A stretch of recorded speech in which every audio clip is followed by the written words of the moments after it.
শরীয়তপুরে গ্রাম প্রতিরক্ষা বাহিনীর ৫০তম প্রতিষ্ঠা বার্ষিকী উপলক্ষে ভিডিপি দিবস ২০২৬ উদযাপন করা হয়েছে। ৫ই জানুয়ারি সোমবার সকালে জেলা কমান্ড্যান্ট কার্যালয়ের মাঠে বেলুন ও ফেস্টুন উড়িয়ে দিবসটির উদ্বোধন করেন জেলা কমান্ড্যান্ট মোহাম্মদ ফারুক ইসলাম। উদ্বোধন শেষে জেলা কার্যালয় থেকে একটি বর্ণাঢ্য র্যালি বের করা হয়। র্যালিটি শহরের প্রধান সড়কসমূহ প্রদক্ষিণ করে পুনরায় জেলা কার্যালয়ে এসে শেষ হয়।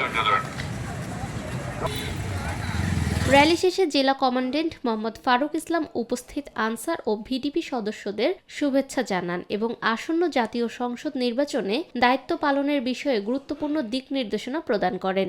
ওনাদেরকে পরিচালনা করার জন্য আমাদের ভাতাভোগী সদস্যরা আছে কমান্ডার লেভেলের, যাদেরকে আমরা প্রত্যেকটা ইউনিয়নে থাকে আমরা ইউনিয়ন দলনেতা এবং মহিলাদের ক্ষেত্রে ইউনিয়ন দলনেত্রী বলি।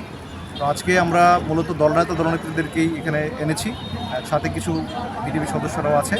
যেহেতু সামনে নির্বাচন, এই নির্বাচনে আমাদের যে ভোট কেন্দ্রের নিরাপত্তার জন্য যে আমাদের একটা বিশাল ডেভেলপমেন্ট হবে।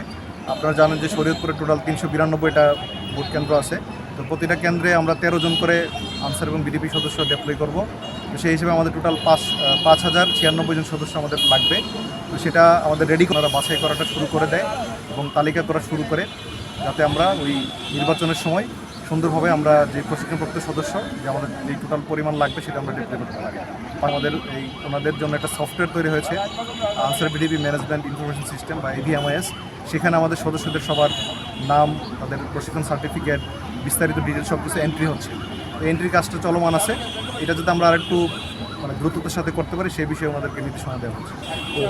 ভিডিপি প্রতিষ্ঠা বার্ষিকী অনুষ্ঠানে সদর উপজেলা আনসার ভিডিপির কর্মকর্তা মোহাম্মদ জাহাঙ্গীর আলম, ভেদরগঞ্জ উপজেলা আনসার ভিডিপির কর্মকর্তা স্বপন কুমার, সদর উপজেলা আনসার ভিডিপির প্রশিক্ষক মোহাম্মদ ফখরুল আহমেদ সহ জেলার বিভিন্ন উপজেলার প্রায় ১৫০ জন ভাতাভোগী ইউনিয়ন দলনেতা, দলনেত্রী এবং সাধারণ ভিডিপির সদস্য অংশগ্রহণ করেন। নিরপেক্ষ, সত্য প্রকাশে আপোষহীন।